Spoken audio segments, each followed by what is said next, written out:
velké zahradě, kde kvetou pampelišky, bydlí ptáček černopírko, malý jako v knížce.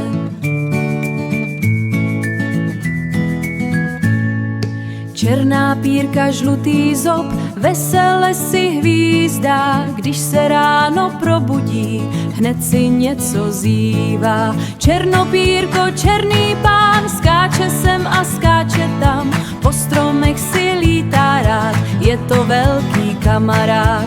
Pěj si, pěj náš černopírko, ať je v srdci teplíčko, ať je v srdci teplíčko.